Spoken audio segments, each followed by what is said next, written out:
As we continue to observe MLK Day, tonight our Tar Heel traveler is in Raleigh to profile a founding member of the North Carolina Association of Black Storytellers. As Scott Mason explains, the many colorful stories of Beverly Burnette include a compelling personal account of the death and legacy of Dr. King.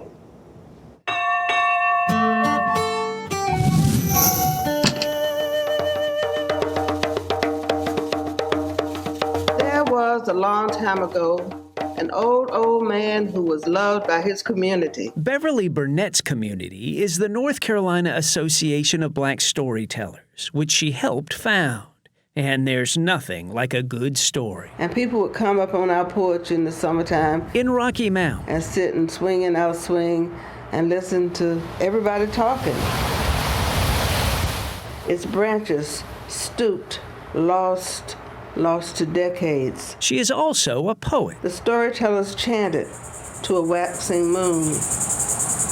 I always say, when the preacher gets dull and the people kind of going to sleep, when he says that word, "Let me tell you a story," everybody perks up and sits up to listen. And so, a story. One about Beverly when she was a young college student pursuing a degree in social work and often doing field work off campus. There was a tall white boy who ended up being my driver to wherever I had to go.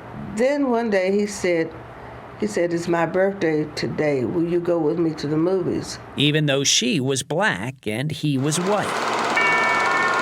We went to the movies to see Guess Who's Coming to Dinner. About an interracial couple. The interracial couple in the seats watched that film. On April 4th, 1968. When we came out, we found out Martin Luther King had been killed that night. And I'm like, oh my God, let me get back to campus. I need to get back where I belong. What was the boys' reaction to the news? We were both horrified. I mean, to this very day, to this very moment, I can call him up or he can call me up and we're talking. It's been 50-some years later. We're still good friends. Beverly has written a poem about that experience too. When a nation learned the meaning of true sacrifice. You can find a story in everything you do. And that's what Beverly does. Tells stories, often to audiences around the country. I have had a great life. And it isn't over. Only the story is. And that's the end of that story. Wow, what a story. Beverly Burnette has lived in Raleigh much of her life. She's a retired social worker and lover of storytelling who continually performs across North Carolina. In fact, she and other storytellers, musicians, artists, and entertainers will perform this very Saturday at the African American Cultural Celebration in Raleigh.